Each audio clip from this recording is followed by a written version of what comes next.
High বন্ধুরা, দেখুন আজকে আমাদের একটা ছোটোখাটো পিকনিক রয়েছে, বাড়ির সবাই মিলে, বাইরের কেউ নয়। আর আজকে আমরা ছাদে করব উনুনে রান্না।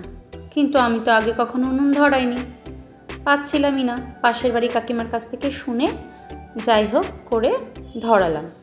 সে আবার বহু সময় লেগেছে উনুনটা ধরতে। এদিকে দেখুন এই ছোট ছোট বাচ্চারা আর এদিকে আমার ভাসুর সবাই এরা বেলুন ফোলাচ্ছে, একটু আনন্দ করবে বাচ্চারা যাতে পিকনিকের ফিলটা পায়, এই জন্য বেলুন ফুলিয়ে টাঙিয়ে দিয়েছে। ওদিকে আমার যা আলু ছাড়াচ্ছে আর আমিও রান্নার সব জোগাড় করছি।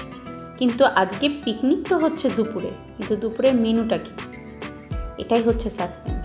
কারণ দুপুরে তো সবাই ন্যাচারাল ভাত রাইস এসব খায়, কিন্তু আজকে আমরা একটু অন্যরকম পিকনিক করছি, তারও কারণ আছে, সেটা পরে বলছি।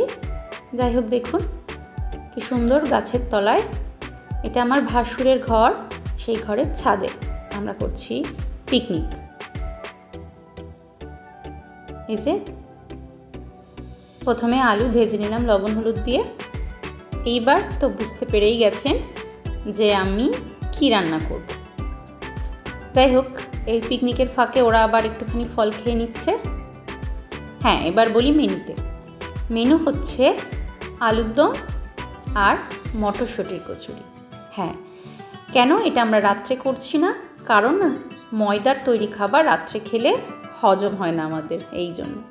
এদিকে দেখুন ঠাকমা আর দুই নাতি মিলে নাচানাচি করছে, ওরাও একটু আনন্দ করে নিচ্ছে, এখনও কেউ স্নান করেনি।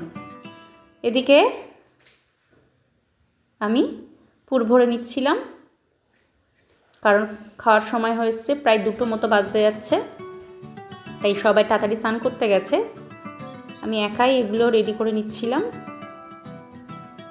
এবার বেলে ভাজাভাজি শুরু করে দিলাম।